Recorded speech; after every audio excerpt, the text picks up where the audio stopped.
darles la más cordial bienvenida a todos ustedes a esta presentación del libro La descentralización y el desafío del Estado moderno, cuyo autor es el señor Jesús Antonio Rivera Oré, decano del Ilustre Colegio de Abogados de Lima Azul. Cordial bienvenida.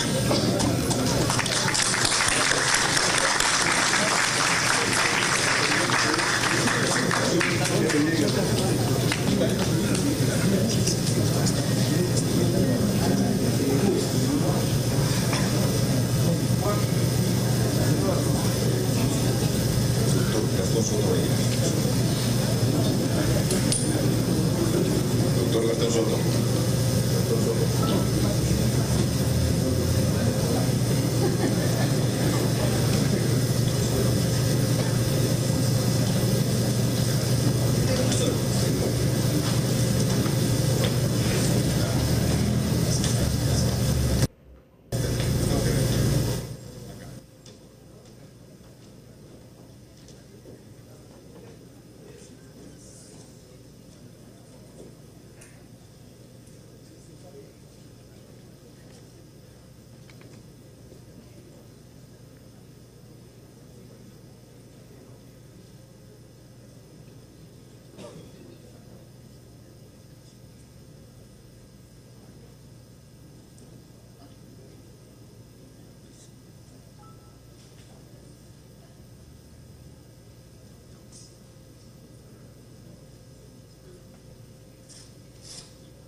Señores, damas y caballeros, tengan todos muy buenas noches, cordial bienvenida al Congreso de la República. Nos encontramos en la sala Alberto Andrade Carmona del edificio José Santos Atahualpa del Parlamento Nacional.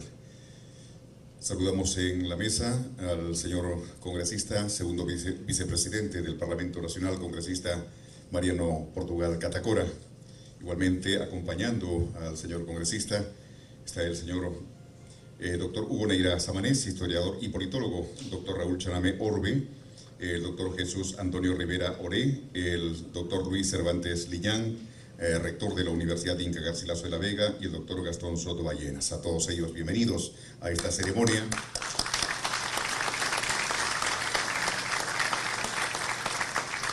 Programa de presentación del libro La descentralización y el desafío del Estado peruano, y autor es justamente el doctor Jesús Antonio Rivera Ore. Cordial bienvenida a todos ustedes a esta ceremonia. Vamos, señor congresista, segundo vicepresidente del Congreso de la República, congresista Mariano Portugal Catagora, para las palabras de apertura y bienvenida. Señor congresista, por favor.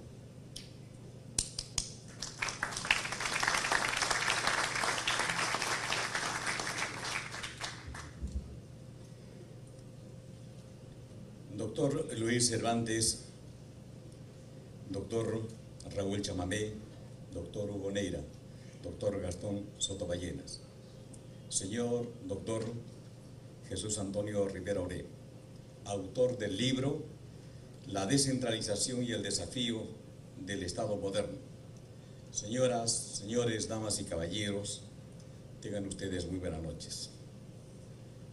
Una obra de esta envergadura seguramente que necesita no de uno sino de varios comentarios, porque ello va a contribuir al conocimiento de la obra, recoger todas las recomendaciones y aquello que tiene su contenido.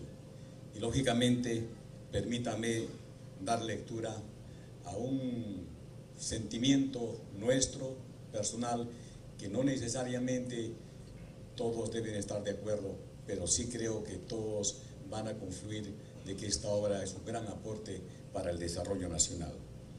En ese sentido, no puedo dejar de recordar al Premio Nobel de la Literatura Mario Vargas Llosa, que decía: escribir es una actividad maravillosa, exaltante, difícil desde luego y a veces dolorosa, pero al mismo tiempo una de esas actividades en las que uno encuentra su propia satisfacción. Una actividad que en sí misma constituye ya una recompensa para quien siente la necesidad o urgencia de escribir. El doctor Jesús Antonio Rivera Ore ha escrito un tema tan actual y relevante en la coyuntura actual: la descentralización y el desafío del Estado moderno, que constituye un gran aporte al país para brindar los conocimientos y análisis necesarios para consolidar el proceso de la descentralización del Perú. No cabe duda que un Estado moderno tiene el deber de generar las condiciones necesarias para el bienestar de sus ciudadanos a través del desarrollo de cada una de sus regiones y del país. Para ello, debe organizar instituciones, como son los gobiernos regionales y las municipalidades, orientados a prestar servicios de calidad al ciudadano, haciendo rentables los tributos del contribuyente, como bien resalta el autor del libro. Esta nueva visión de Estado orientado al servicio del ciudadano demanda innovar en las instituciones públicas a fin de evaluar si sus procesos, productos y resultados se encuentran alineados a la satisfacción de las necesidades de todos los peruanos, es decir, requiere la modernización de la gestión pública en la era del conocimiento, como se conoce en el siglo XXI. La modernización del Estado es responsabilidad de todas las entidades públicas y los funcionarios que la conforman, sin excepción, como bien lo señala el autor del libro, en la búsqueda de una política de modernización de la gestión pública. En ese sentido, las entidades de los poderes del Estado, de los gobiernos subnacionales, los organismos constitucionalmente autónomos y la sociedad civil tenemos el deber de tomar la iniciativa para proponer alternativas que mejoren los niveles de desempeño de nuestras instituciones en favor de nuestros ciudadanos. Un elemento de suma importancia es la modernización del Estado y es la descentralización que hace funciones y competencias en un proceso de desarrollo. Un proceso de descentralización implica, en resumidas cuentas, una transferencia de funciones hacia aquellos estamentos como son las regiones y municipalidades, que por encontrarse en contacto directo con los ciudadanos se encuentran en una mejor posibilidad de identificar sus necesidades y de esta manera proveerles de más y mejores servicios públicos. Esto me permite decir, en razón a que fui conocedor parte de la implementación de la regionalización cuando los gobiernos subnacionales, y en el que yo me encontraba como alcalde de Puno, hemos podido percibir que hay etapas en las que aún no se han concluido por ser justamente la descentralización un proceso bastante largo. Pero este proceso requiere la participación con un rol de los funcionarios públicos y de profesionales en general. Es muy importante para luchar contra la corrupción e implementar el desarrollo de una gestión eficaz y moderna de los recursos públicos, fiscalizando que los recursos de los gobiernos regionales se gasten de manera eficaz y eficiente para cerrar las brechas y necesidades existentes. Escribir es una manera de vivir, dijo el gran escritor francés Gustave Flaubert, buscando siempre la palabra exacta, pues bien el doctor Jesús Antonio Rivera Oré con este libro cumple tal cometido. Finalmente, todo tiempo político tiene sus propios retos. Toda obra política, toda obra humana es siempre una tarea inacabada. Por tanto, invito a todos a leer este libro y ser los artífices del proceso de descentralización, fortaleciendo el proceso que debemos enfrentar todos los peruanos. Felicito en nombre del Congreso de la República y el mío personal por esta obra al doctor Rivera Oré. Muchísimas gracias.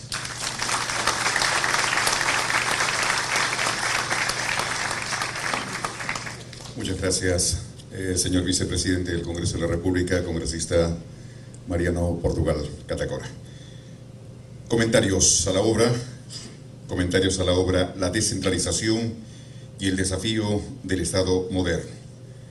Dos comentarios. Primero vamos a invitar al doctor Hugo Neira Samanés, historiador y politólogo. Si nos permite, doctor Neira, vamos a leer su hoja de vida.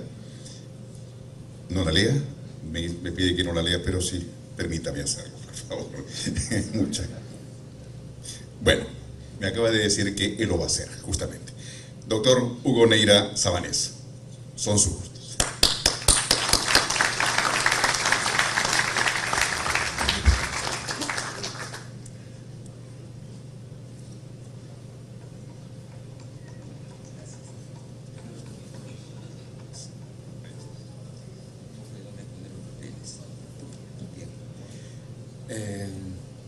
En primer lugar, buenas noches a todos.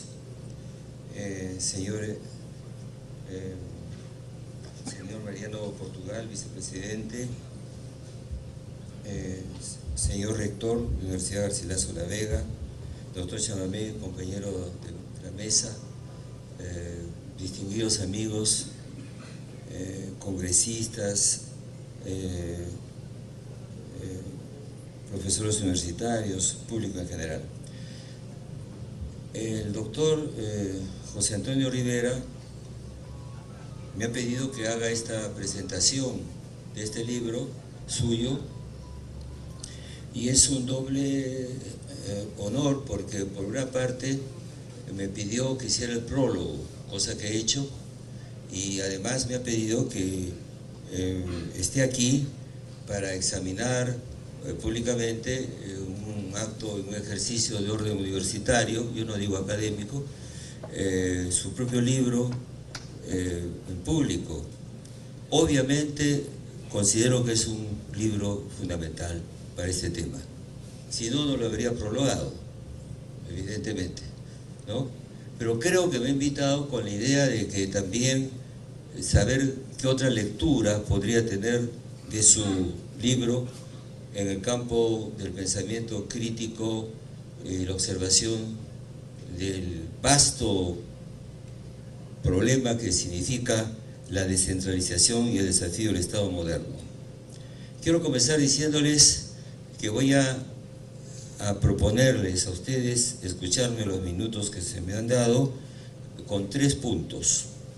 El primero, hacer un resumen lo más sintético posible de cuál es la propuesta de este libro, que llega casi a 500 páginas. Examinado lo que nos propone el doctor Antonio Rivera, pasaré a unas observaciones y objeciones que podrían ser posibles desde otro eje, que son otros libros importantes y trabajos que hay en el campo de lo que podemos llamar una problemática. Una problemática es un vasto tema y es sobre todo un asunto no concluido. No quiero comenzar con las conclusiones, eso sería antiuniversitario, pero realmente a eso vamos a llegar, a una temática sustantiva para el Perú, fundamental, pero que es un campo abierto de discusiones, como lo fueron durante mucho tiempo en nuestro país el tema de la reforma agraria o el tema de un desarrollo con democracia o sin ella, como el autoritarismo. Por lo tanto, humildemente no vamos a resolver este problema esta noche, pero vamos a plantear a partir de un eje fundamental un debate que debe continuarse porque es un tema decisivo. Comenzando por el hecho que José Antonio Olivera nos dice la descentralización y el desafío del Estado moderno.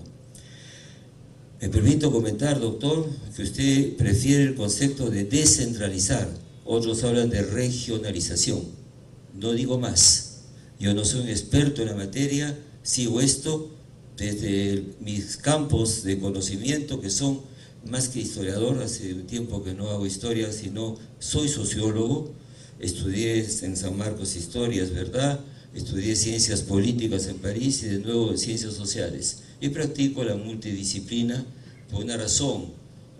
La vida permite hacer estudios a lo largo de la vida, me he pasado la vida estudiando, y también el tema, cualquier tema de una nación, una sociedad es muy complejo y a veces es bueno tener 2 o 3 especialidades. Voy a reducir mi explicación de la explicación de don José Antonio Olivera a partir de una serie de puntualizaciones numeradas. La primera, lo que él dice, está presente y hay que recurrir al texto para comentar. Dice lo siguiente, leo: el ideal por un Perú moderno, descentralizado, desarrollado, competitivo e inclusivo sigue siendo un caro anhelo nacional en el siglo XXI y su concreción solo será posible con adecuadas políticas de Estado que fijen lineamientos estratégicos. Me detengo. Los que está como sobreentendido que es todavía un caro anhelo nacional, no está conseguido. Es lo que insinúa el profesor. Y dice que hay viejas estructuras que vienen del pasado y de la herencia del sistema colonial. No es un problema solamente presentista. Y luego dice, hay un grave limitante en la conducción del Estado hasta hoy. Ha sido y sigue siendo la debilidad de sus instituciones. No necesito insistir más en ello. Es decir, aquí nos encontramos en un tema de incongruencia lógica del problema, no del doctor Antonio Olivera. El pensamiento debe enfrentar la incongruencia, no debe ser incongruente. ¿Dónde está? En que la descentralización es el desafío para construir el Estado moderno, y la pregunta es, ¿cómo construimos el Estado moderno? Si el Estado moderno puede asimismo evitar la descentralización. O sea, no sabemos si la descentralización trabaja para construir un Estado moderno que todavía no tenemos, o el Estado moderno puede construir, si ya es moderno, la descentralización. Alemania lo hizo. ¿Somos tan modernos? Reduzco esta idea a una sola cosa, para no fatigar la atención, es mejor puntos precisos. ¿Qué es un Estado moderno? Muy simple, desde que apareció en el siglo, a comienzos del siglo XIX con Hegel, es el Estado de derechos, es la alternativa del poder político y las consultas al ciudadano, no importan las modalidades, es una monarquía, una república, pero el Estado moderno, me permito decir, se desarrolla, y aquí es un problema decirlo, hay que decirlo, a partir de un aparato de burocracia permanente. No hay Estado moderno en ningún sitio si no hay carrera pública, y no la tenemos. Quiere decir que los países que yo he conocido como Francia, se es funcionario de Estado solo cuando se pasa un concurso que es público. Yo tengo el honor de haber sido profesor en Francia después de un concurso público. Imaginen lo que es que las universidades solo se entra cuando se es elegido en un concurso que es público, y por lo tanto la importancia de los doctorados. Soy el único peruano que tener un puesto de funcionario de Estado, porque ese es un profesor en Francia, por el concurso, que se hace en cualquier sitio, ¿no? Entonces tenemos aquí un problema, ¿no? Un problema de todavía no tenemos el aparato moderno para crear la modernidad de la descentralización. Sigo con el doctor Rivera.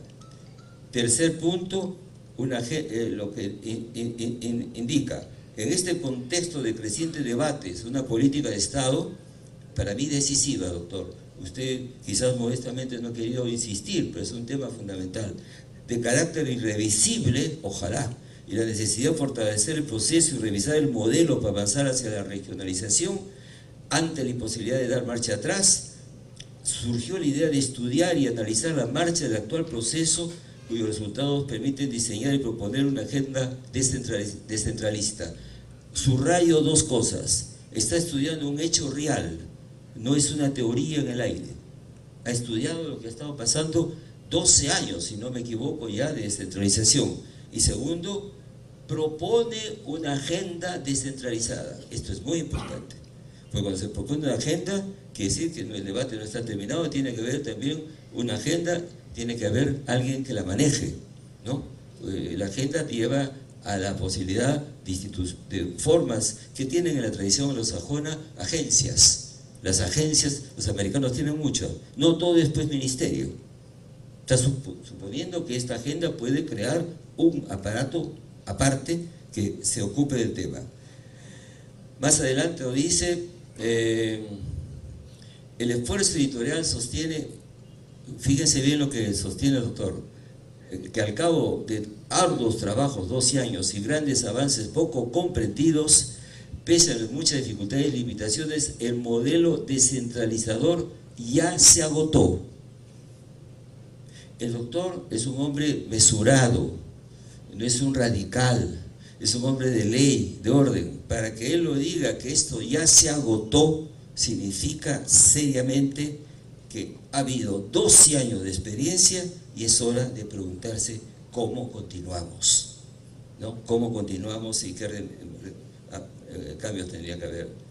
Entonces, él dice que en el Perú persisten formas y males que fueron concebidos en la política de centralización y que acaso el modelo elegido no es el adecuado.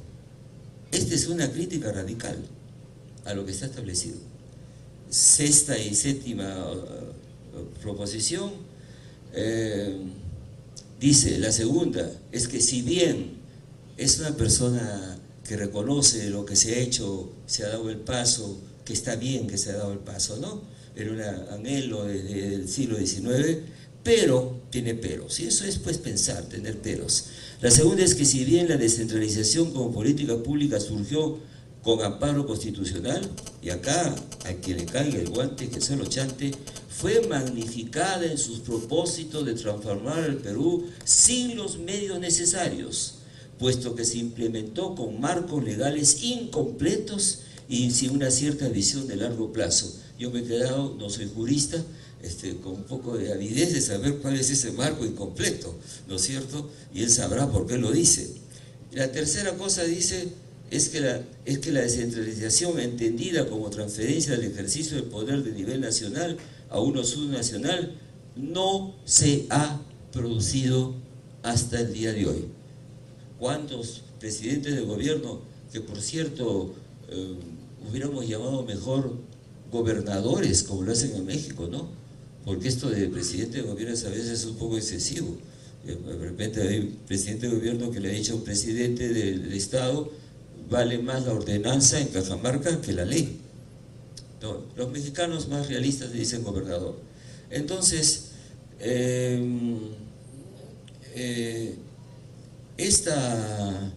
esto viene unido al hecho que no se ha producido una descentralización fiscal, que es lo que más propone. Por supuesto que tiene dos caras. Entendamos cómo desde el Estado Nacional temen de gastos excesivos, ¿no? Y se resisten a la descentralización. Es un punto de vista muy razonable del ministro de Economía, del MEF. Pero pónganse a pensar cómo es ser presidente de la región si el fisco no se te le tiene en la mano y hay que pedirle al Estado central que dé dinero. Y entonces, esto es un conflicto fuerte, que a mí me parece pues importante, y volveré sobre una propuesta que tiene para terminar. Voy al segundo punto, muy rápidamente. He recogido, doctor Rivera, algunas propuestas de otras personas que podrían ser otro eje para acercarse al tema. El tema del doctor Rivera se ha acercado desde el eje legal y constitucional. Hay otro. Y fíjese usted, yo conocí al doctor Rivera cuando me hizo el honor de ser alumno mío en la Universidad Ricardo Palma. Y justamente ahí y algunos otros trabajos traigo estos siguientes elementos. Por ejemplo, las mayores objeciones que harían al modelo que usted presenta y a la remoción de ese modelo no vienen necesariamente del campo de las ciencias políticas ni del derecho, sino del campo de la economía. Esto es un país bañado por la economía liberal, a un punto francamente extremo, ¿no? Casi no hay otra lógica que la lógica del mercado y la lógica, olvidando que hay una lógica del Estado, ¿no? Hay esferas, ¿no? Hay la esfera intelectual, la esfera del Estado y la esfera de la economía, pero acá pues ha pasado un extremo al otro. Y entonces, de un alumno mío en un momento, hoy brillante profesor de economía y de gestión del Estado, que se llama Eugenio de Medina, hay la siguiente objeción al tema, no a usted, doctor, pero al tema. Él dice que la descentralización ya prueba que produce conflictos reales y más bien es un proceso político y no económico. No le doy la razón ni se la quito, pero es otra manera de ver las cosas. En este caso, si entiendo bien, entonces la concepción misma es que se fortalece la democracia y el Estado de Derecho no solamente con una reforma del Estado, sino por una perspectiva economicista de las regiones, a discusión.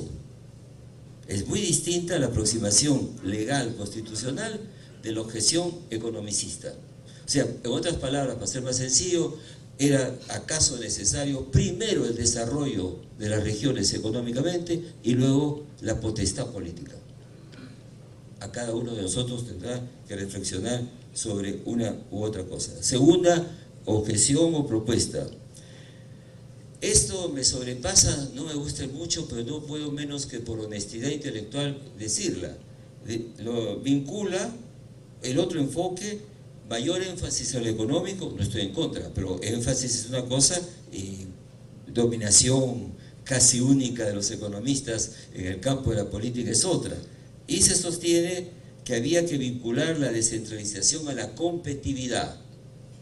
Por ahí va las otras objeciones al modelo regional. Tercer punto de objeción, la irreversibilidad de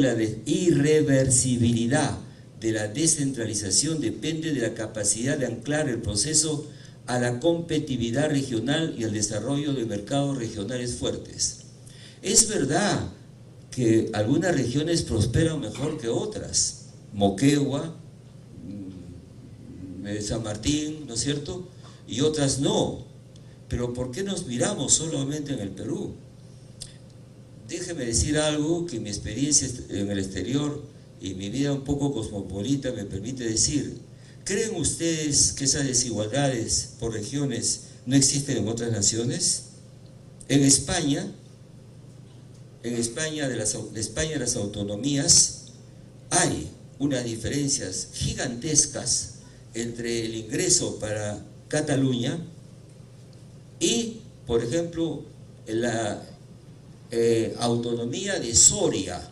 Soria es un lugar encantador en la sierra, hay buen vino, pero Soria es pobrísima. ¿Por qué? Porque una está al lado del mar, tiene industrias, Cataluña, y Soria es un lugar en la sierra castellana, ¿Qué ha hecho el modelo de la autonomía española? Ha habido un fondo de compensación, de tal manera que si Cataluña tiene muchos ingresos, hay una suerte de fondo que pasa a las regiones más atrasadas. O sea, no vamos a poder nunca evitar pensar que hay pues regiones más ricas, unas tienen un canon, pues tienen minas y otras no tienen. Entonces es evidente que nos faltaron mecanismos de compensación para evitar un poquito la posibilidad. Ponen como ejemplo lugares donde los territorios se han desarrollado con gran velocidad. Es el caso, por ejemplo, que los territorios, dicen, se descentralizan por su cuenta cuando mueven economías prósperas. Y el ejemplo está tomado de China. Los vemos en las zonas prósperas de China que contrasta con la China de herencia Mao. Lo vemos en Arequipa y Trujillo. Lo vemos en el cono norte de Lima, tomando una feliz analogía mía, que lo usa como otro tema, lo parafraseo, que la descentralización real es un elefante que sigue su camino. ¿Qué se puede hacer con una región próspera? No hay modo de detener esa prosperidad, depende menos. Entonces, aquí el tema de la descentralización sería la aceleración de la autonomía de las regiones y yo sugiero la posibilidad de la compensación. Otro tema muy importante que toca un poco los sentimientos, pues estamos acá para razonar, para pensar. Uno de ellos es Lima como obsesión, Lima como culpabilidad. Yo no soy limeño, yo nací en Abancay, así que no vean por ahí que esté defendiendo, ¿no? O que estoy pensando del corazón. No, vivo en Lima como tantas gentes. El sentimiento es que, pero cuidado con las creencias, los tópicos, ¿no? Los prejuicios. La idea es que Lima, la capital, se desarrolló a expensas del Perú y que la desproporción del desarrollo entre el colectivo humano del limeño con el colectivo de los peruanos en el territorio es pues una profundización de la distancia que había entre la capital y las provincias en el siglo XIX. Siento decirles que es un gigantesco error. Leo mucho cómo anda el mundo. Créanme lo que les voy a decir. Una manera de medir el desarrollo de los países hoy día es estudiar qué rol juegan las grandes ciudades en el planeta. Hay una catalogación de grandes ciudades. Y para los que tratan de entender la globalización, califican unas ciudades más que otras porque las ciudades son importantes porque son la locomotora de la economía en muchos países, al punto que hay países desarrollados que son solo una ciudad, Hong Kong y Singapur. Entonces no es cierto que vamos a vivir a expensas de la nación. Eso fue el siglo XIX. Hoy Lima que está retrasada en tener industrias, tener puertos y ser una maquinaria no solamente comercial y financiera, sino abierta al Pacífico, sería una locomotora, y muchas otras ciudades que están por razones del azar geográfico bien situadas. Entonces, revisemos esto, no culpemos a Lima forzosamente, pero intentemos evitar también la diferenciación. Hoy día Lima ocupa un espacio gigantesco en el Producto Interno Bruto y los demás departamentos son pequeños. Hay gráficos que no he utilizado. En fin, ¿cuál es el problema? Uno de estos autores dice: el Perú es un país altamente centralizado y muy poco desarrollado. Cuando se trata de descentralizar, es más fácil en países ya ricos y estables y con un estado de funcionarios de calidad descentralizar. Lo han hecho los alemanes, los Länder. Lo han hecho en Francia, De Gaulle lo pidió, le votaron en contra y se fue a su casa, pero lo han terminado por hacerlo. Y entonces es descentralización. Y entonces tenemos ese problema. No nos hemos todavía completamente desarrollado. ¿Qué podría decir yo a estos dos comentarios? En primer lugar, hay una propuesta del doctor Rivera muy larga propuesta de reforma, pero muy larga, 9 puntos. Voy a saltarme puntos, porque no se queda en observación crítica, sino propone cosas. Por ejemplo, algunas son decir las cosas como son. Todas las iniciativas por integrar y conectar el territorio y la nación han sido frustradas debido a la inestabilidad política. Las políticas de los procesos de descentralización más avanzados del mundo refieren a países desarrollados. Estamos intentando hacer algo con todos los elementos contrarios, con un Estado no determinado, con una nación que no se reconoce como nación todavía. ¿Hemos hecho servicio militar alguna vez? ¿Pagamos todos impuestos? ¿Somos solidarios con los otros? Y entonces hay un estancamiento del proceso de descentralización en este momento y exige, dice en su 9ª propuesta, altos estándares de capital humano, de capital social y de capital institucional.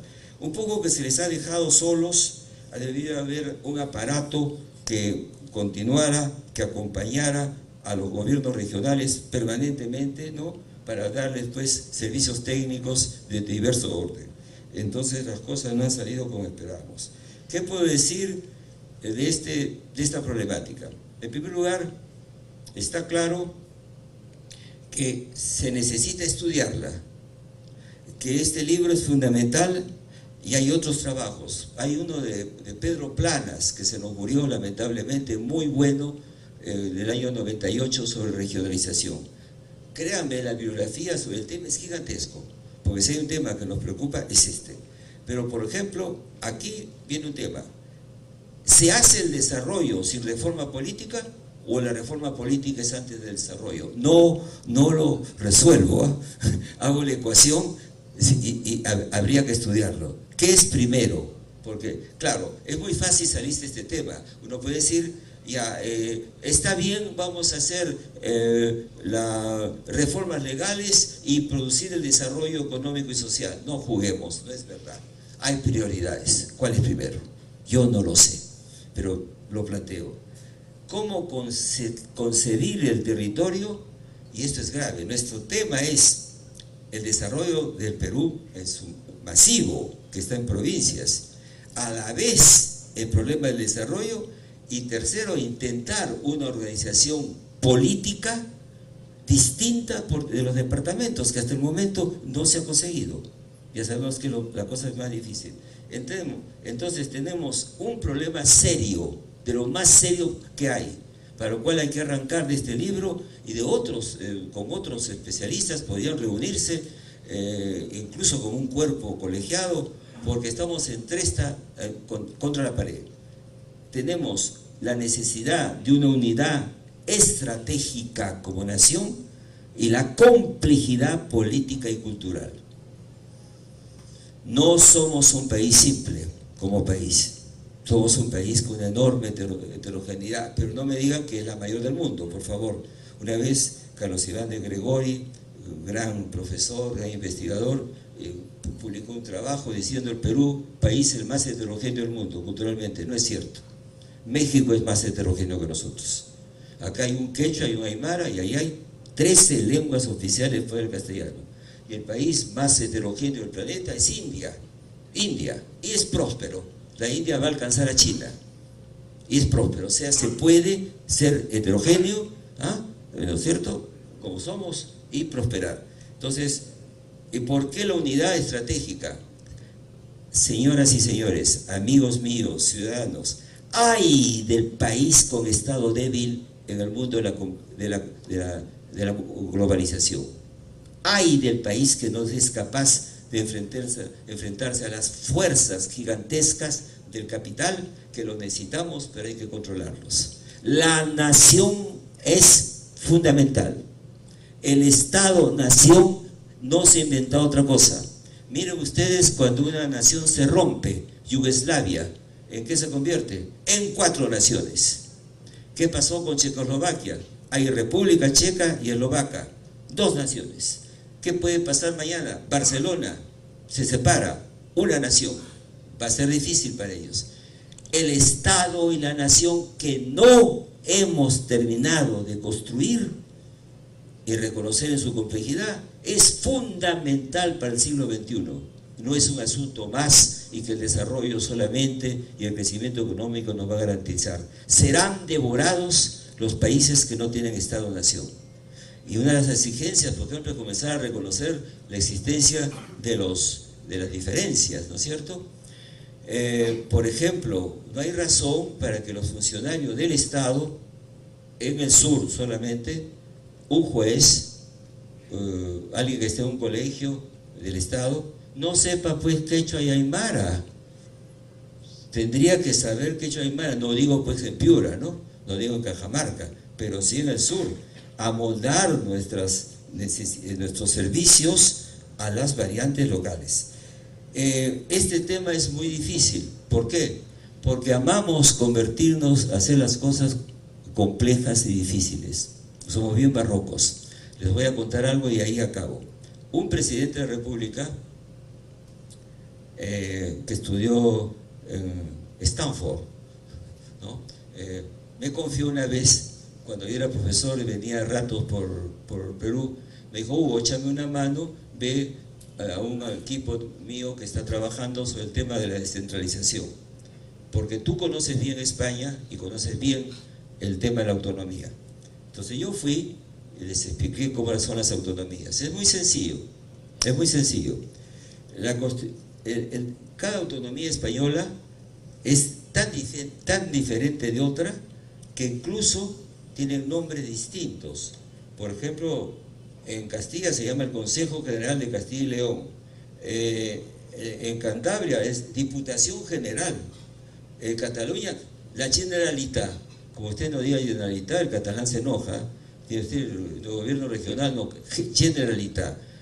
Tienen banderitas y tienen parlamento propio. Por lo tanto, los problemas políticos se atienden ahí. No es mala idea.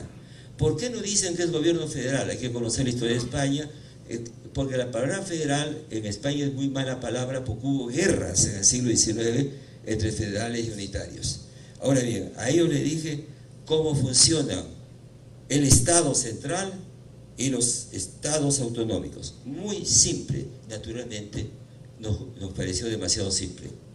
Es fundamental marcar la línea de separación en la acción política de la institución por el principio de competencias. ¿Qué quiere decir? En la Constitución española está escrita las competencias. ¿Qué puede hacer la Generalitat, por ejemplo? ¿Y qué no debe hacer porque lo hace el Estado-nación? Por ejemplo, la Generalitat se ocupa de muchas cosas, pero no tiene un ejército propio, no tiene un servicio diplomático propio. ¿Conocen ustedes un embajador de Cataluña? No. Entonces el Estado español retiene la moneda, la defensa, los títulos universitarios y la representación internacional. Entonces hay competencias. Acá se acaba el gobierno autónomo y acá comienza el gobierno central. Nos pasó a Raúl Vargas y a mí visitando China hace muchos años. Preguntamos una cosa básica, ¿no? Para saber, eso a un chino que nos hablaba con traductor, obviamente, y a veces con 3 traductores, porque no todos los chinos hablan el mandarín, ¿eh? Le pregunté: ¿usted qué es? Me dijo: maestro. 1.200, tenía 1.000 millones en ese momento, ¿cómo crece, no? Le dije: ¿cómo cobra? Me paga acá el gobierno. Le dije: claro, ahora entiendo, ¿eh? ¿Cómo se puede pagar a tantas gentes? Y entonces Raúl Vargas propuso, dijo: ¿qué pasa si queremos montar una universidad aquí en China? Entonces preguntaron: ¿cuánto de ingreso? ¿Cuánto de inversión? $1 millón. $1 millón lo resolvemos en las aldeas, gobierno comunal. Gobernaba Mao, ¿eh? Gobierno comunal. ¿Qué pasa, le dije yo, si pasamos a 10 millones? Ahí gobierno de la región. ¿Y qué pasa, le dice Raúl de nuevo, si vamos a 100 millones? No, 100 millones es el Estado, porque 100 millones es muy importante. Ya viene la inteligencia militar a saber qué están montando ahí, qué cosa es eso que están haciendo en ese sitio. Ya se mete el gobierno central. Yo dije: qué sencillo. Hablé con ese grupo de personas, que no las voy a mencionar, que prepararon la ley, y regresé después, y no existen las competencias separadas. me enojé, busqué a la cabeza de ese grupo, le dije, ¿qué pasó? Me dijo, doctor Neira, esto de la competencia así no funciona. Hemos dejado ciertas zonas grises. ¿Y por qué le digo? Es muy complicado.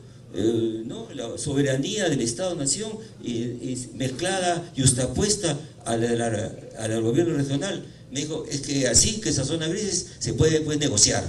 Bueno, muchas gracias, pues, ¿no? Así que cuando nos presentamos soluciones sencillas, no nos gustan, porque nos gustan las cosas un poquito vagas, porque así el juego político y todo eso interviene. Así que muchas gracias y esto es todo lo que puedo decir.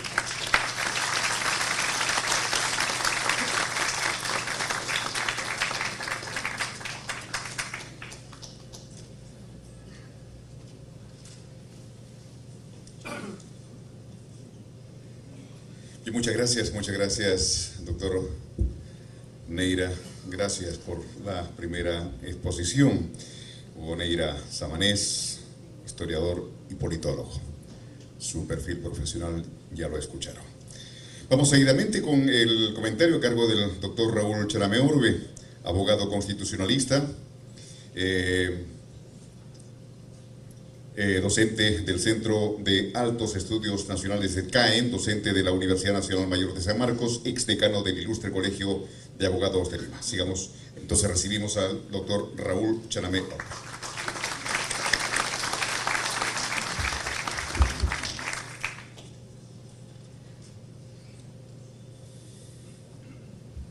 Congresista Mariano Portugal Catacora, auspiciador de este evento,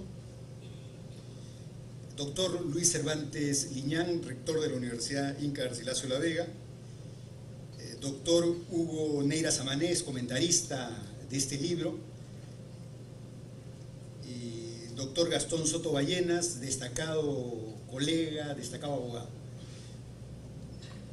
Doctor Antonio Rivera Oré, autor de este extraordinario libro. Quiero también hacer un saludo muy especial a Pedro Angulo Arana, que nos está acompañando. Sé que estás en una labor titánica por el proceso electoral, pero te has dado un intermedio para venir a este acto académico y eso dice mucho de tu talante profesional y cómo vas a conducir el Colegio de Abogados de Lima.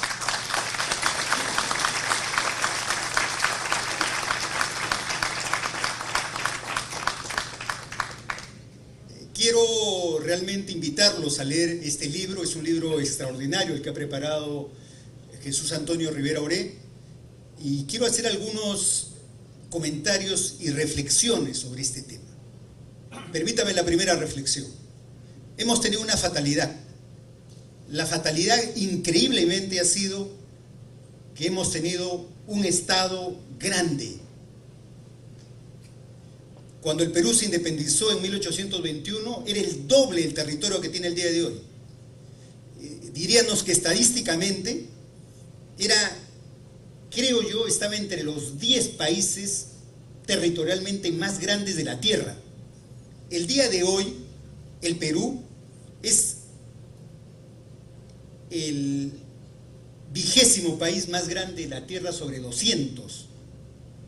O sea, si midiéramos el desarrollo por el tamaño del Perú, fuésemos un país desarrollado. Esa creo que ha sido una de las tragedias que no hemos podido resolver. Y de alguna manera tenía razón Montesquieu. Montesquieu decía: la república, la democracia no puede funcionar en un país grande. La democracia y la república se hacen en países pequeños o intermedios, decía Montesquieu. En países grandes es imposible descentralizar la democracia. Y creo que a nosotros nos ha pasado esa fatalidad, porque en 1823 establecimos la primera constitución liberal, y la primera constitución liberal, por arte de magia, quiso transformar este país, y cambiamos las intendencias coloniales altamente centralizadas, donde para transportarse de un lugar a otro había que tener pasaporte, y les cambiamos el nombre republicano y francés y le pusimos el nombre de departamentos. Y los liberales ilusos y soñadores dijeron: a partir de este momento este país se va a transformar y se va a descentralizar. No ocurrió así. No ocurrió así, porque una cosa son las normas y otra cosa son los hechos.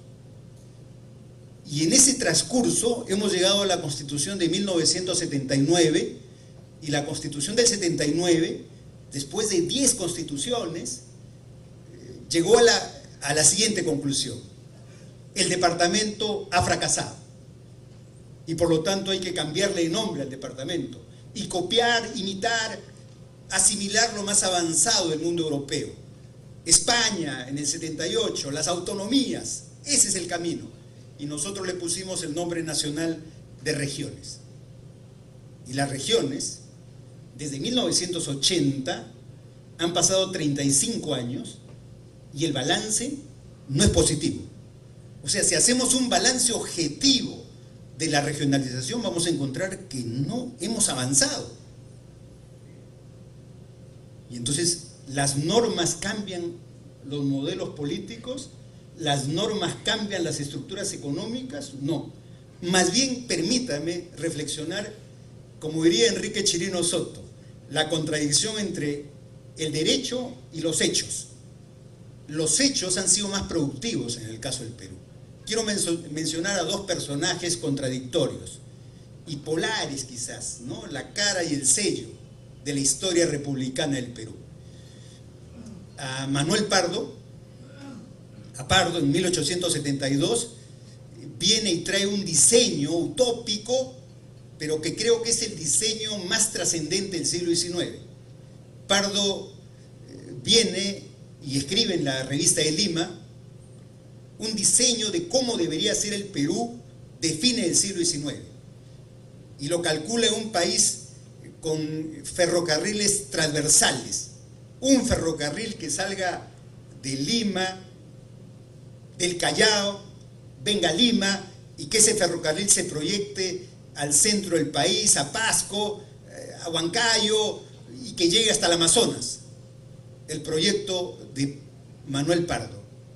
Y otro ferrocarril que salga de Pimentel, del puerto de Pimentel, del norte, de Lambayeque, y llegue hasta Cajamarca, hasta los Baños del Inca. Y otro ferrocarril que salga de Hilo, de Mollendo, y se proyecte hasta las orillas del lago Titicaca. Ese fue el concepto de Pardo de cómo había que descentralizar nuestro país. Que el fierro, el ferrocarril, era la construcción de la descentralización, y eso iba a garantizar que la norma, la ley, se cumpla. No al revés, no como creemos utópicamente los abogados, que la norma preceda la realidad. Y entonces planteó una utopía que lamentablemente se frustró. Lo único que ha quedado de ese proyecto es el ferrocarril central. Y yo, cuando iba a mis clases sanmarquinas en la ciudad universitaria, veía también al lado Castañeda, transformó la avenida Venezuela, Castañeda, ¿no? Entonces veía la línea del ferrocarril, decía, ¿cómo nos hemos quedado congelados en el tiempo? No hemos avanzado.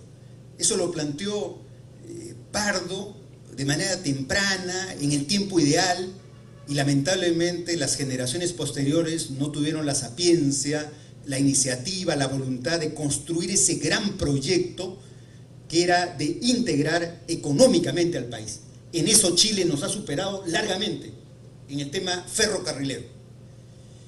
Y el segundo personaje que rompe la estructura y la infraestructura del país es el caso de Leguía, denostado por los historiadores peruanos, denostado, todo lo denostan a Leguía. Pero Leguía tuvo la perspicacia de plantearse la modernización de la costa. Cuando de Lima a Ica te demorabas una semana. En 1920, una semana, 7 días, 8 días. Eso está descrito en Paisajes peruanos de José Larriba Agüero. Riva Agüero agarra su gran carro Ford con chofer y a lo Indiana Jones hace un viaje por la ribera de la playa porque no había carretera para Ica, y se va con Julio C. Tello, con Tello, y ven Paracas y en Paisajes peruanos, y se demoran 7 días en llegar a Ica. 7 días. Es el Perú. Es el Perú donde creíamos que la norma, la política nos integraba. ¿no? Vamos a dar una constitución que descentralice. Y Leguía reflexiona y tiene una frase que me parece extraordinaria y no ha merecido un estudio. Mariatti decía que el problema del Perú era el problema del indio. Ayer La Torre decía que era el problema de la tierra. Leguía dijo, no, el problema es el problema del agua. Leguía dijo, el problema es el problema del agua, no es del indio ni de la tierra, sino del agua. Y dijo, para resolver el tema de la tierra necesitamos agua. Y para resolver el problema del indio, necesitamos que ese indio sea productivo agrícolamente. Y por lo tanto hay que establecer las represas. Pero represas sin carretera no tiene sentido. Y entonces se ideó la carretera panamericana, ¿no?, que la inauguró Benavides, pero que fue hechura de Leguía. Y con la carretera panamericana en 1940 se produjo la primera gran revolución del Perú. Incruenta, pacífica. Nos integramos, el Perú se hizo mestizo propiamente, cholo, el país se castellanizó, la costa tuvo la preeminencia sobre la sierra, pero nos integramos. En pocas horas podíamos estar en Chiclayo, en Trujillo, en Piura, en poquísimas horas, y se dinamizó y modernizó la economía costeña. Allí está la revolución que muy pocos han buscado interpretar para decirle a los congresistas, a los abogados como nosotros: abogado, espérate, sé prudente, primero deja que el cemento y el fierro construya la integración y allí le instalas una norma, pero no instales normas donde carecemos de fierro y cemento. Yo he leído todo el libro y he leído tu prólogo, Hugo, y en tu prólogo dices algo que yo lo he subrayado. Has dicho, ¿por qué los andinos no comen quinoa? ¿Por qué los andinos no comemos quinoa? Yo creo que por dos razones. Por una razón cultural, que es el tema de la identidad, que hay un problema ahí cultural que tú lo analizas muy bien, y por un tema de conectividad, porque ni siquiera las comunidades se pueden conectar. Entonces, si no transformamos en esta lógica el proceso de descentralización, creo que podemos terminar discutiendo por varias décadas más el tema. Yo sí tengo una alarma, yo sí estoy alarmado, porque la provincia tiene un resentimiento contenido y tengo 5 indicadores. En los últimos 5 años han habido 5 protestas antimineras que han rebasado el Estado. Yo creo que esa es la punta del iceberg de una contradicción que no hemos resuelto, que es el tema de la descentralización. Por eso este libro es central para el debate público. O sea, no podemos renunciar a la descentralización sin suicidarnos, ¿no? Creo yo que si en los próximos 10 años no resolvemos el problema de la descentralización, podemos padecer la misma crisis española sin autonomías y sin dinero, que es lo peor. O sea, no estoy alarmando, simplemente estoy evidenciando un hecho que va a suceder. Así como la criminalidad, decimos, oye, mira la criminalidad, mira el sicariato. Sí, pues señor, ¿qué esperas? Ya estaba anunciado. El tema de la descentralización también es una política de Estado central, prioritaria, de primer orden, que tenemos que empezar a resolver. Pero el día de hoy, y tomo tus palabras, nos encontramos ante una descentralización que está impactada por el proceso de globalización, ¿no? Hay un fenómeno ahí, nos globalizamos.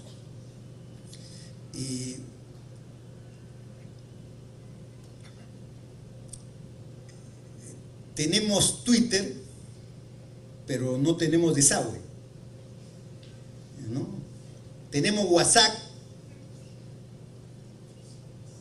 pero no hay electricidad en el 30% del país, ¿no? Entonces, ¿cómo hacemos? Pero allí donde no hay agua y electricidad, sí hay WhatsApp, sí hay Twitter, ¿no? Entonces, ¿cómo hacemos para creativamente empezar un proceso ordenado, programado? Porque realmente la descentralización se ha estancado. Se ha estancado porque el departamento fracasó, ¿no? El departamento fracasó, evidentemente. Y entonces, ¿qué hemos hecho? Al departamento fracasado, un presidente genial vino y le cambió de nombre y le puso regiones. Y ahora tenemos más regiones que departamentos, ¿no? Es una paradoja, solo del Perú, solo propia en nuestro país, ¿no? Porque el país necesita un proceso de macroregiones. Es inviable esta fragmentación en el cual estamos, ¿no? El Callao es una región, ¿no? La región Callao hoy día está en emergencia. O sea, lo que ocurre en el Callao a partir de la avenida, ¿qué avenida nos divide con el Callao? Fose. O sea, a partir de Fose es otro mundo delictivo. Y tú pasas Fose y ya pasas al mundo pacificado. No, ese es un chiste, pues, ¿no? Porque es una unidad metropolitana. Solamente en el Perú hemos creado ese absurdo político de establecer una región, Callao. Lima, no es región, es un área metropolitana que no tiene nombre. Y más allá de Chosica, otra región. Entonces, con eso estamos liquidando la regionalización. Razón por la cual este libro es oportuno para plantearnos el debate central. Y el libro lo propone. Necesitamos establecer una descentralización fiscal. El gobierno central administra el 70% del presupuesto nacional. He leído, no sé si me equivoco, el congresista me debe desmentir, 150.000 millones de soles del presupuesto, ¿es? 140. Una barbaridad de dinero, 140.000 millones de soles. Hemos crecido económicamente, pero el presupuesto se ha centralizado mucho más. Las regiones reciben el 20% y las municipalidades el 10%, ¿no? Entonces, seguimos siendo una república central, no por las normas, sino por el presupuesto. El presupuesto determina la política. Razón por la cual, cuando se habla del canon comunal, estamos planteando un pequeño paliativo al tema.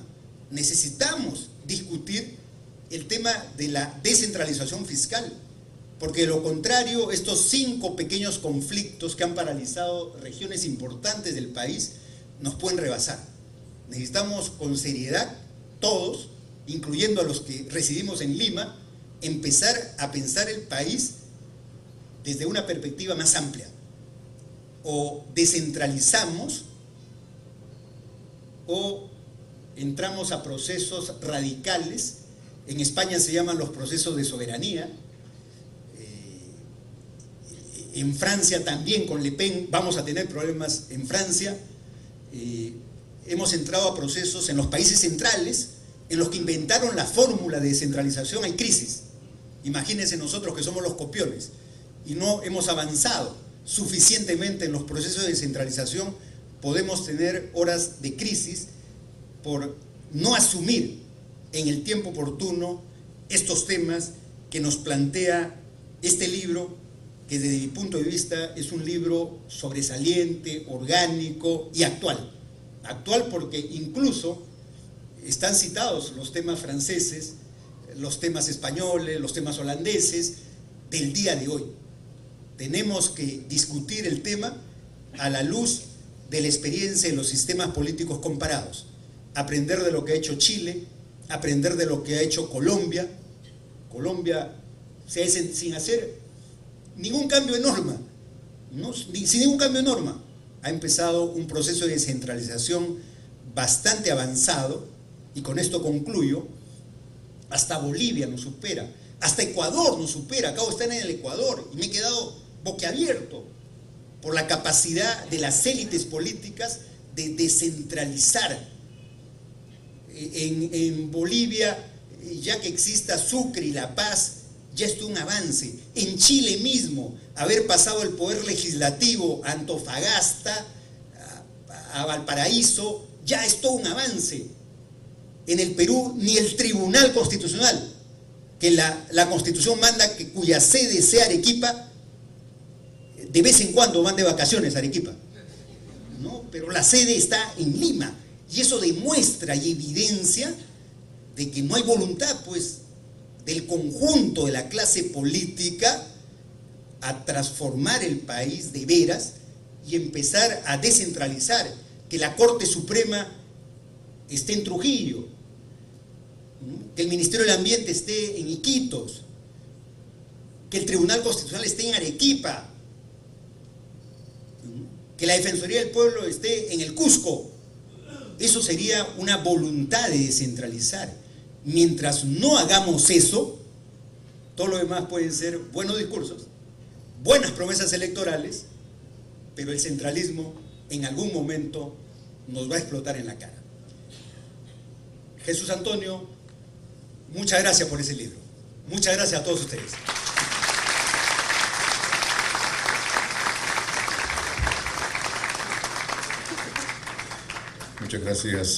Muchas gracias, doctor Raúl Chaname Orbe. Muchas gracias.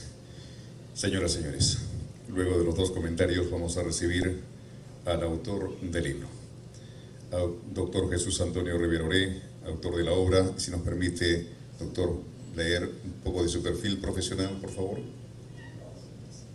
Bueno, no desea que hable.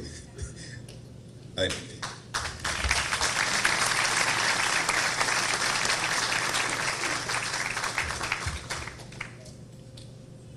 Señor Vicepresidente del Congreso de la República, doctor Mariano Portugal Catacora, señor doctor Luis Cervantes Liñán, rector de la Universidad Inca Garcilaso La Vega, señores vicerrectores académicos y de investigación, señores decanos de las diferentes facultades que nos honra con su presencia esta noche, señor decano de la Facultad de Derecho y Ciencia Política de la Universidad Nacional Federico Villarreal, doctor Carlos Navas, señorita decana del Ilustre Colegio de Abogados de Apurímac y señores miembros de la Junta Directiva del Colegio de Abogados Lima Sur, doctor Hugo Neira Samanés, señor doctor Luis Raúl Chanamé Orbe, doctor Gastón Soto Ballenas, que también nos honra con su presencia esta noche, y un saludo muy especial al doctor Pedro Angulo, distinguido jurista que nos honra con su presencia esta noche. Señoras y señores, esta noche de reflexión quiero agradecer al señor Vicepresidente del Congreso de la República, doctor Mariano Portugal Catacora, por el apoyo recibido, por hacer posible la presentación del libro aquí en el Congreso de la República. Debo decir esta noche que el doctor Mariano Portugal Catacora es profesor universitario, conoce desde dentro la problemática de los gobiernos subnacionales, o ha sido director regional de Asesoría Legal de CETAR, Puno, Moquegua, Tacna, alcalde provincial de Puno para el periodo 2003-2006. Asimismo, quiero agradecer al señor doctor Hugo Neira Samanés, mi profesor en el doctorado de Ciencia Política en la Universidad Ricardo Palma, inspirador de esta investigación, preocupado siempre por hacer del Perú una posibilidad. No hay que olvidar que el gran americanista François Chevalier lo invita a trabajar en su equipo de investigación en la Fundación Nacional de Ciencias Políticas de París. En Francia sigue el tercer ciclo de estudios en la Escuela Práctica de Ciencias Sociales de la Sorbona, asistiendo a los seminarios de los mundialmente celebrados profesores Goldman, Claudel Lévi-Strauss, Raymond Aron, Pierre y Ruggiero Romano. Discúlpenme la pronunciación, no hablo muy bien el francés. En el año 1986, ante un jurado compuesto por Jean Mediat, Henry Fabre y presidido por François Bourricot, sustenta su tesis sobre minorías políticas y lucha por el poder, Perú 1895 a 1948, doctor en Ciencias Sociales en la Universidad Sorbona. Lo propio para el doctor Raúl Chanamé Orbe, prestigioso universitario, ex decano del ilustre y bicentenario Colegio de Abogados de Lima, ex presidente de la Junta Nacional de Decanos de los Colegios de Abogados del Perú, preocupada por difundir los grandes temas constitucionales, así como los grandes temas de la ciencia política en el Perú. Lo prueban su dilatada producción bibliográfica. También quiero agradecer al doctor Luis Cervantes Liñán, rector de la Universidad Inca Garcilaso de la Vega, por haberme dado la oportunidad de prestar mi servicio más de 28 años, 15 años como decano de la Facultad de Derecho y Ciencia Política, por fomentar la investigación y materializarlo por esos famosos cuadernos del rectorado, fondo editorial del libro, donde se editan obras de gran interés, habiendo tomado el liderazgo en nuestro medio.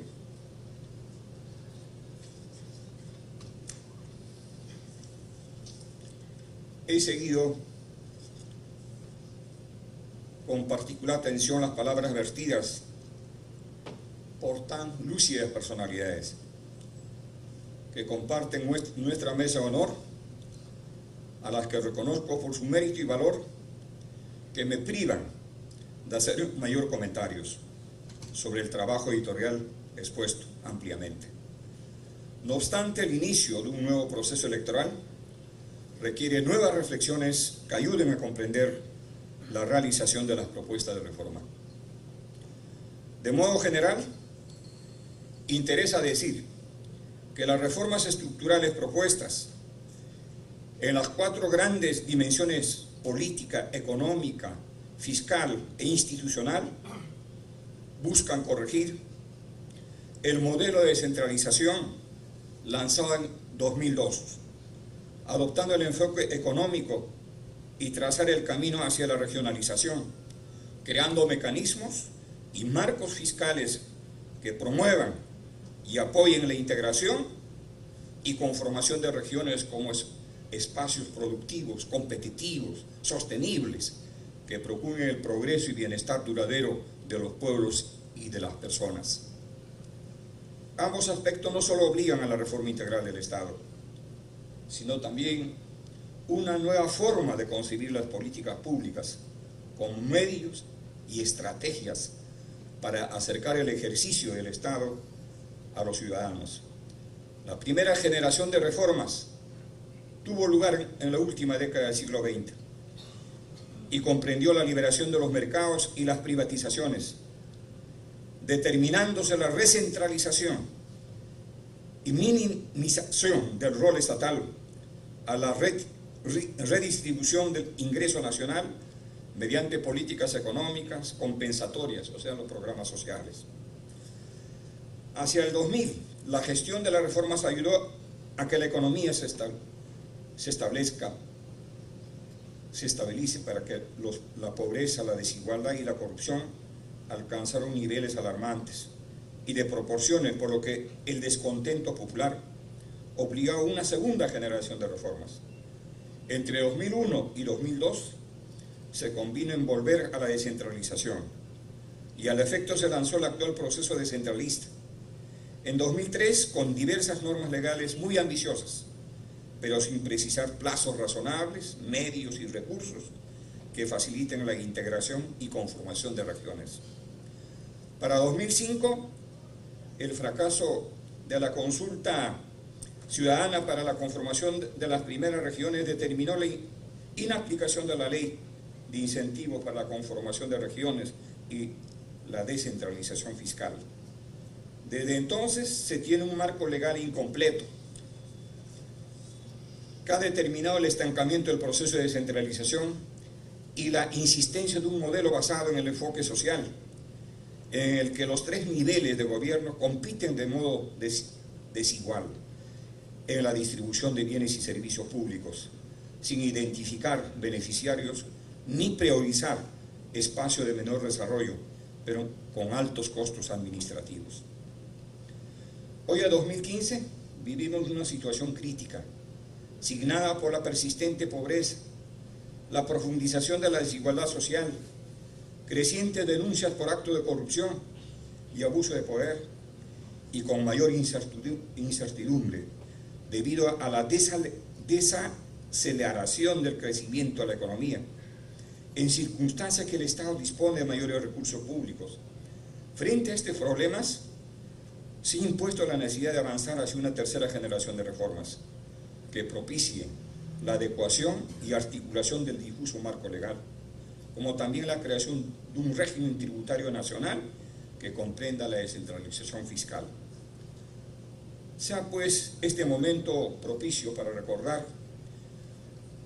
un día como hoy, 9 de diciembre, en la Pampa de Quinoa, el Perú puso fin al perverso sistema colonial y abrazó la libertad. Más sin embargo, la patria independiente, a casi 200 años, todavía no ha dado atención a los persistentes problemas de pobreza, desigualdad social en que viven los pueblos del Perú profundo. Hoy se requieren reformas urgentes para hacer efectiva la descentralización y honrar el grito libertario de los pueblos que lucharon decididamente contra el dominio en Junín y Ayacucho en 1824. Como muchos somos de la opinión de que el Congreso de la República es el llamado a liderar el proceso de reformas estructurales que ayudan a que el modelo de descentralización adopte el enfoque económico, puesto que hay necesidad de que la diversificación productiva se haga efectiva en las provincias que disponen de recursos naturales, agua, suelos, bosques, minas, etc., dando mejor uso a los medios y recursos públicos en la expansión de las oportunidades de empleo y de vida, asimismo impulsar el relanzamiento del proceso con nuevos mecanismos, plazos y medios que hagan irreversible el camino hacia la regionalización. ¿Cómo ayudar a contrarrestar el ímpetu a algunos pero influyentes agentes económicos que miran con recelo la política y el proceso de descentralización? Es imperativo señalar que las reformas estructurales y consecuentemente la reforma del Estado son vitales para superar la crisis de la institucionalidad y el cierre de las brechas del déficit democrático que caracteriza al Perú de hoy, donde la persistente pobreza y la desigualdad social solo se explica por déficit de infraestructura y capital humano que impiden aprovechar el capital natural y cultural existente en todo el territorio. Al respecto, organismos internacionales como el Fondo Monetario Internacional, el Banco Mundial y la Organización para la Cooperación y el Desarrollo Económico persisten en la recomendación que los países emergentes apliquen cuanto antes reformas de tipo estructural para superar la crisis de los precios bajos de las materias primas y estimular la expansión de la economía, ejerciendo mayor control para que ésta contribuya a la reducción de la desigualdad social. Es por ello que, haciendo eco de las reflexiones del gran economista Joseph Stiglitz, quien sostiene que la profundización de la desigualdad se debe a que la política no ha sido capaz de poner control al desempeño de la economía. Conviene revalorar la acción del sistema político para poder superar la discusión nacional, en donde los agentes económicos relativizan cualquier iniciativa política anteponiendo el principio de la estabilidad y la rentabilidad económica, tal como se ha visto en la reciente CADE 2015. En todo caso, las reformas estructurales o la tercera generación de reforma de Estado, que se exigen desde tiempo atrás, no demandan de mayores esfuerzos económicos y fiscales, como lo ocurrió recientemente con los paquetes de medidas económicas orientadas a reactivar la economía, que no se han reflejado en los resultados esperados. Muy por el contrario, proponen un mejor uso de los fondos públicos en la construcción de un Estado moderno más eficiente, más equitativo y efectivamente descentralizado. Hoy las reformas tienen plena justificación. Cuando en el año 2012 se lanzó el actual proceso de descentralización, el presupuesto general de la República se aproximaba a los 36.000 millones de soles. Los impuestos aportaban con el 82% y las provincias participaban del 37% del reparto presupuestal. 13 años después, el presupuesto aprobado para 2016 supera los 138.000 millones, pero con nuevos cambios que revelan la caída de la presión tributaria y el debilitamiento del proceso de descentralización, toda vez que los impuestos caen al 70% y la participación de las provincias en reparto presupuestal cae al 24%. Esto evidencia que las medidas gubernamentales fortalecen el condenable centralismo, que se resista al grito libertario de los pueblos y consecuentemente debilitan la política y el proceso descentralista que propone una nación integrada, equitativa, justa. Como bien anota el historiador doctor Jorge Basadre, la tarea pendiente de la República sigue siendo ofrecer a los peruanos un sistema político, económico y social que hagan posible una vida digna, en paz y en libertad, que solo puede lograrse con una efectiva descentralización y regionalización del país. En esto debemos trabajar en adelante, siendo indispensable la voluntad y la decisión política, tanto en la construcción como en la gestión de una agenda descentralizada. Al logro de este noble propósito, espera contribuir este libro, que sin duda expresa el sentido de los pueblos y busca redimir el grito libertario y la lucha de nuestros antepasados, como lo hicieron, entre otros, don Gabriel Condorcanqui, don Mateo Pumacahua y doña María Parado Bellido en 1822. Finalmente, a usted, doctor Mariano Portugal, reitero mi agradecimiento, muy de veras su apoyo y aliento a la realización de esta ceremonia, y que sea extensivo mi gratitud a su equipo profesional y técnico, como también a toda la representación nacional. Mi agradecimiento también a todos ustedes por haber hecho realidad esta convocatoria. Muchas gracias.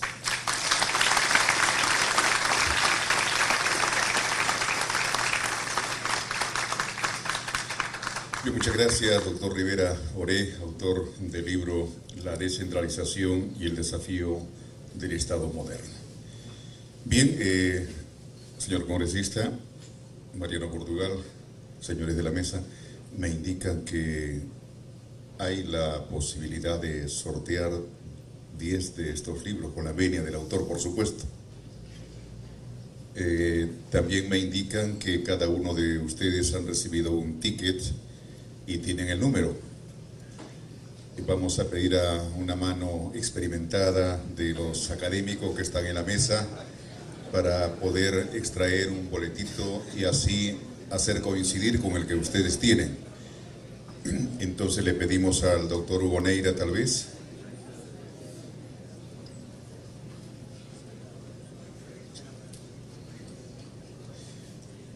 A ver, por favor.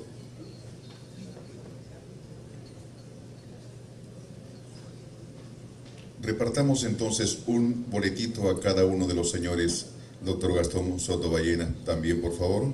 Doctor Cervantes Liñán, al mismo señor congresista, un boletito. Y voy a ir, me va pasando uno a uno para luego, son 6. Luego pasaremos 4 más. Me indica que son 10 libros que tenemos aquí en la mano y va a ser posible que ustedes puedan tener la oportunidad de llevarse esta importantísima obra de una manera privilegiada, porque también tenemos entendido que ya dentro de poco, o ya está en las librerías, hay un tiraje inicial de 1000 libros y que nos imaginamos se van a agotar pronto. muy pronto, y va a ser necesario no solamente 1000, sino muchos más, si es que antes no le sacan fotocopia. Bien, sí, se llama piratería en otras palabras, ¿no? Que no debe haber. Entonces, el primer número, por favor, tengan a la mano el número, es el boleto, perdón, el número es 4230. Lo tienen a la mano, 42. Ahí la señorita, venga, por favor, venga. La vamos a esperar. 4230, creo que es una estudiante universitaria, si es que ya no es profesional, estudiante, ¿no? Estudiante universitaria. Después le preguntaremos de qué universidad viene. Entonces, doctor Gastón Sotoballena ya nos dio su... Entonces el doctor Hugo Neira, por favor, su boletito. No ha sacado nada usted. Vamos a ver.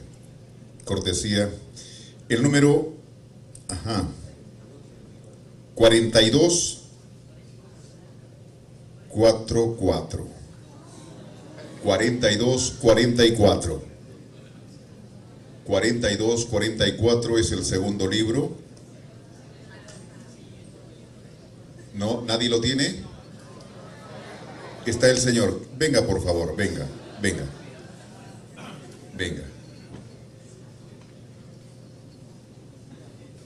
Hace entrega el libro y ya de inmediato le entregamos, o esperan luego. Vamos a hacer subir a la señorita entonces primero. ¿De qué universidad viene? De la Universidad Villarreal. Creo que hay muchos alumnos aquí presentes. Vamos a pedirle al doctor Rivera Oré o el señor congresista para ver quién entrega el libro, por favor.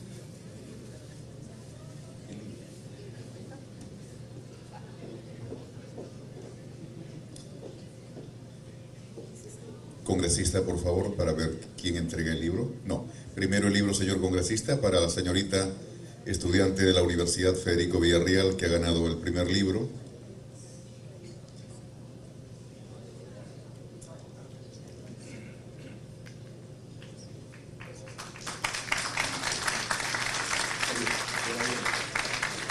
El siguiente, por favor. Lo hacemos más rapidito.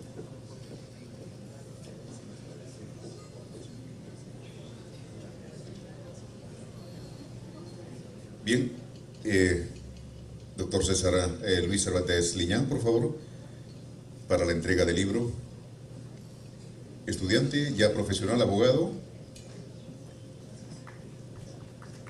Sí, abogado. Estudiante de universidad también, ¿no? De Garcilaso. Ah, bueno. La Universidad Garcilaso. Bien, el tercer libro es para el número 42. No, ese ya se entregó. Ese de ahí. Entonces vamos a pedirle al doctor Luis Cervantes Liñán para leer el libro. Estos ya fueron.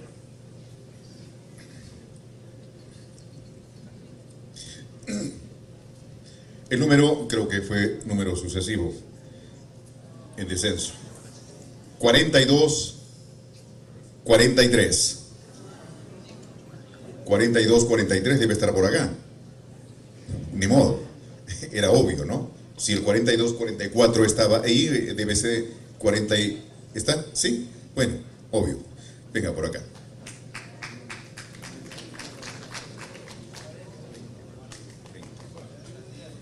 Bueno, creo que felicidades, ¿ah? No solamente hay 10 libros, sino 20 para sortear esta noche. Bien, el doctor Rivera Oré creo que hace entrega del libro. Entonces, como son 20, vamos a hacer más rapidito.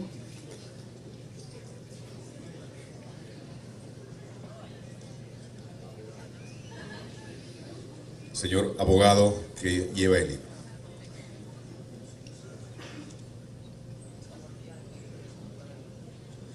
Bien, vamos a ir rapidito entonces con otro libro, el número, ya este es 42, debe estar por allá, 4228, 4228, 4228,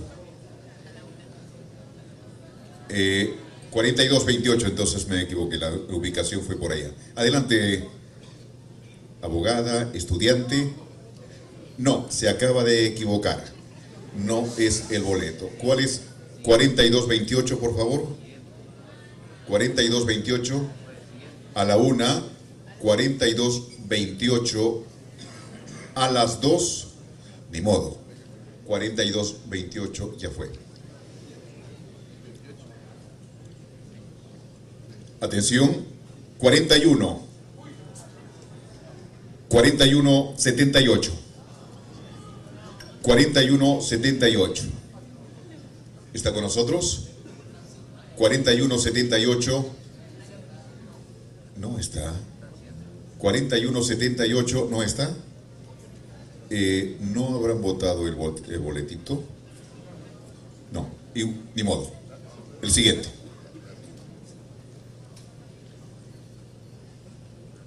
4240. Venga por acá, estudiante universitario. Todo parece indicar que también es de la Universidad Federico Villarreal.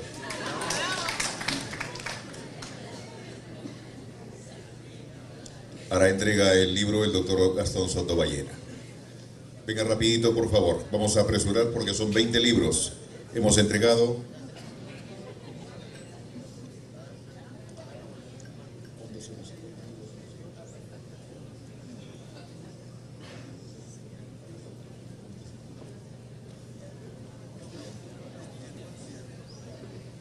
Adelante, el doctor Gastón Sotoballena entrega el libro al estudiante de la Universidad Federico Villarreal. Quinto libro, sexto libro. Bueno, lo haremos más rápido. Sacaré ellos mismos sin mirar qué número es. Bueno, el número 4218. 4218. Arriba también. Bueno, creo que la Universidad Federico Villarreal, un solo abogado y la mayoría estudiantes universitarios, creo que es importante, ¿no?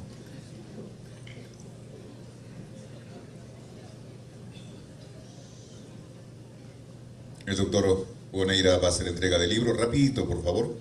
Es el sexto libro. Venga, por favor. Ya no le pregunto, que ya hemos dicho, la Universidad Federico Villarreal, es así, ¿no? Me dice, sí.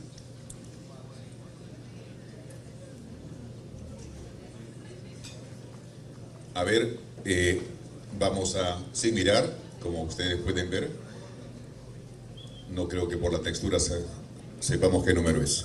Número 4283. 4283.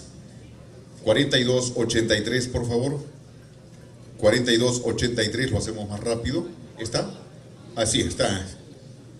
Se le ve joven, nos imaginamos estudiantes de la Universidad Garcilaso. Villarreal. Están ubicados en todos los estamentos. Hace entrega el señor congresista, segundo vicepresidente, Mariano Portugal. Vamos a ver con otro libro. Creo que vamos a buscar el de abajo, ¿no? A ver. Porque todos son 42. Bueno, no fue muy distante. 41. 4150. 4150, ¿dónde está? ¿Está? 4150. Séptimo libro. Séptimo libro, 4150. ¿No está? Qué curioso. 4150 a la 1, a las 2 y a las 3.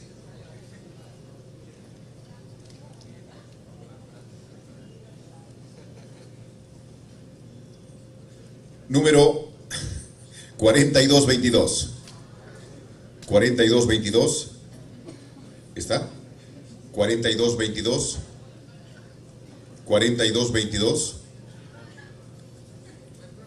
¿Está? Bueno, ya fue. 4222, no hay lugar a reclamo.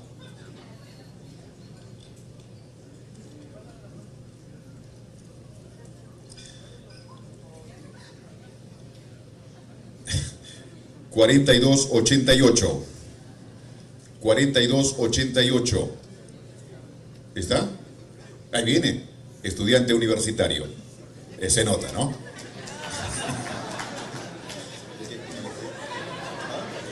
También de Villarreal. El doctor Raúl Charamé hace entrega del libro.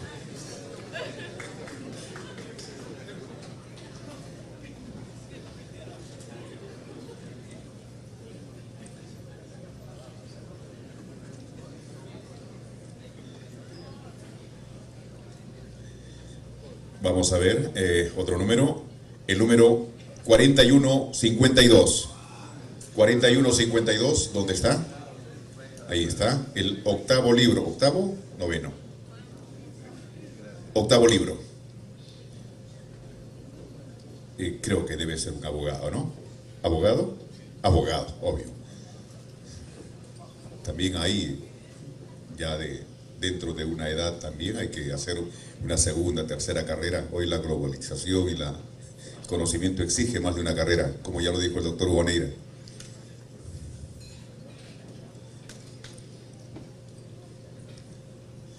El número 4123. 4123 es aquí, también abogado, ¿no? ¿Estudiante? No es abogado, no es estudiante, es cirujano dentista. Es su profesión. Y el señor ex decano de la facultad. Es decano, es actualmente decano de la Inca Garcilaso de nuestra universidad, Inca Garcilaso La Vega.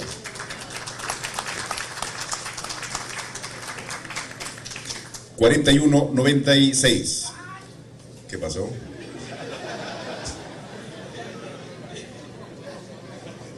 $41.96. Sí. Ajá. Garcilaso, ¿no? Garcilaso. Estudiante universitario.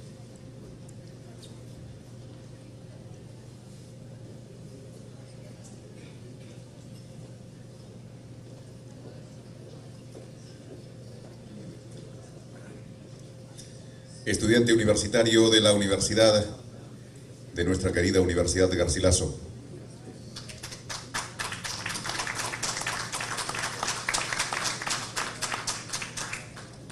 Bueno, nosotros estudiamos psicología, aparte del periodismo. 4133. 4133. ¿Está? Sí, ahí. Venga, por favor, venga, venga. Venga. Está en la edad intermedia, estudiante o profesional.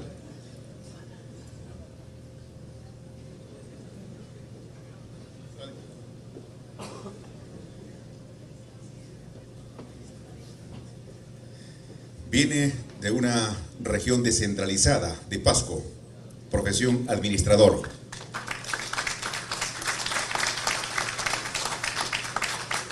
Ha hecho entrega el libro el doctor Hugo Neira. Vamos con otro libro. Quedan todavía varios. Número 4266. 4266. ¿Está?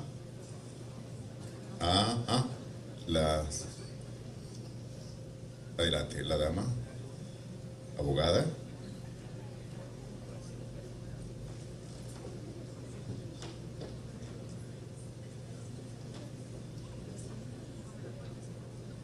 Bueno, está haciendo su segunda carrera, lo habíamos dicho y lo comentaba el doctor Hugo Neira, ¿no? Es docente, pero está haciendo su segunda carrera, que es abogacía. Felicitaciones. Felicitaciones.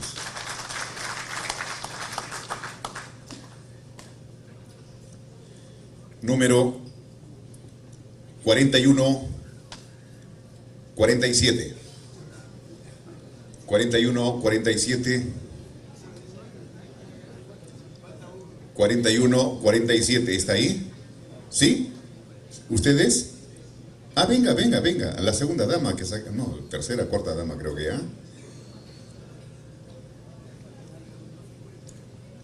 Venga, por favor. El doctor Rivera Oré, autor del libro, va a hacer entrega del libro.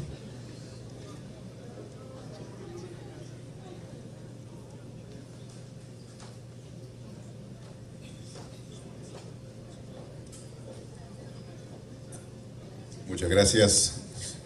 Abogada. Abogada. Vamos a ver cuántos libros quedan. Hay 7. Número 42005. Otro estudiante de la Universidad Villarreal.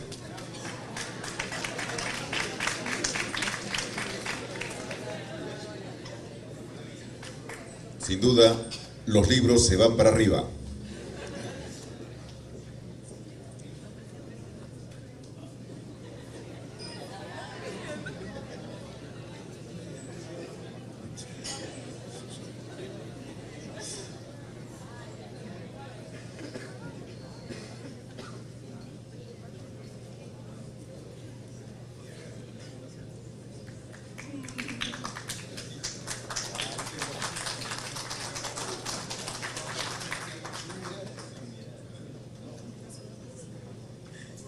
A ver, vamos con otro libro. Después ya tienen que comprarlos, ¿ah? El número 410, parece que nadie tiene hasta ahí el número, el boleto. 41002. Ajá.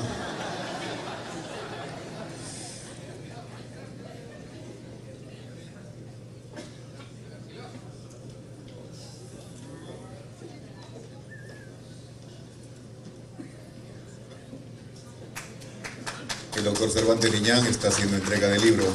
Gracias. No pierdan la esperanza. Todavía quedan 5 libros. Tenemos aquí el número 4294.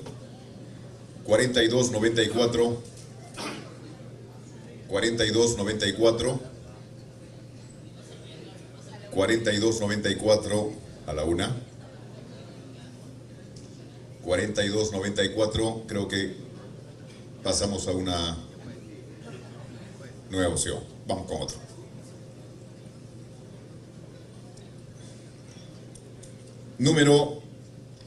El número 41. El número 4143. 4143. La señorita, adelante, adelante, venga por acá. Estudiante, ¿no? Sí, estudiante universitaria. Garcilaso, Villarreal.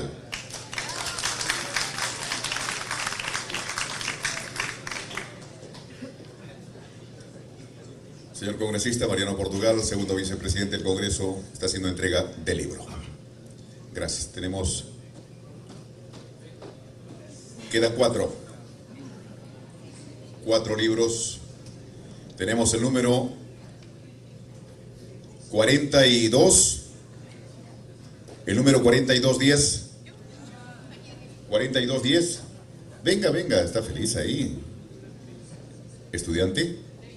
Villarreal.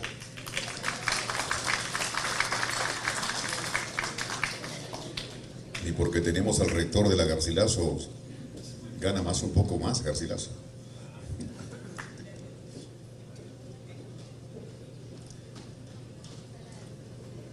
A ver, el número 42, el número 4255, Villarreal otra vez. Venga, por favor, venga. Venga.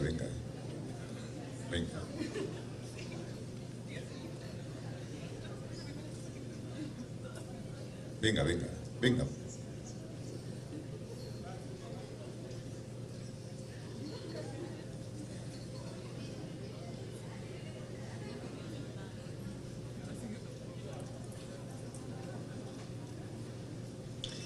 Los libros, doctor Rivera Oré, ¿dónde se está Doctor Rivera Oré, ¿dónde se van a estar vendiendo los libros? ¿En qué librería? ¿En todas? ¿Ah? En la librería Crisol.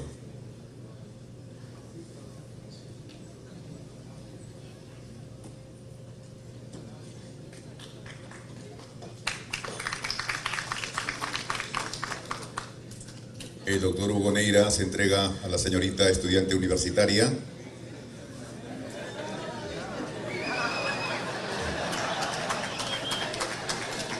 Bien, bien, no sé qué ocurrió atrás, ¿no? Pero bueno,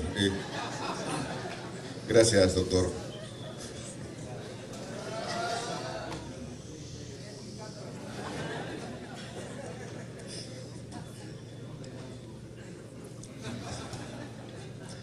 A la salida, dice. Número 4278. 4278. ¿Dónde está? ¿Está ahí? ¿Sí? También Villarreal. Oh. Doctor Gastón Soto Ballena hace entrega del libro.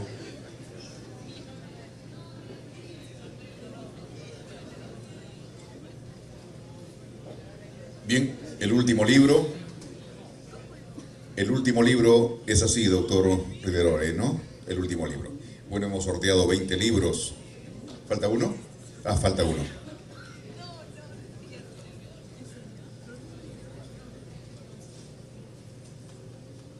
Gracias.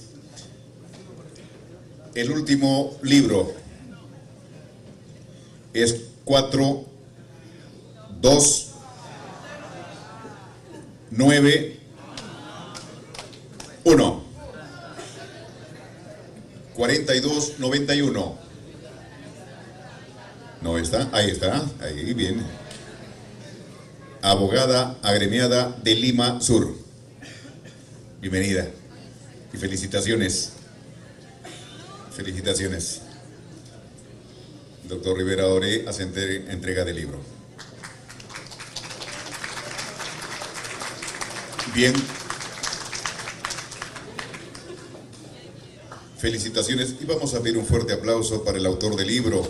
Un fuerte aplauso, doctor Rivera Oré. Los aplausos son para usted.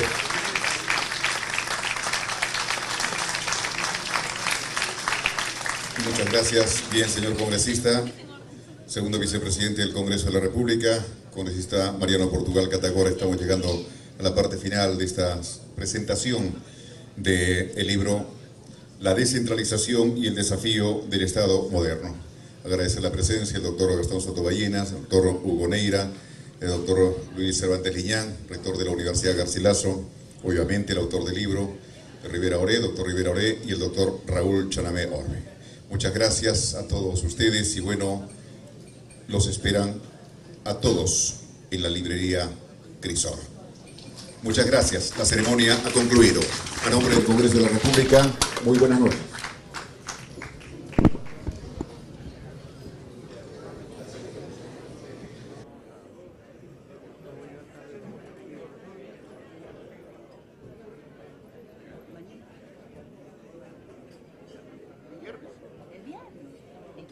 ¿Estás segura?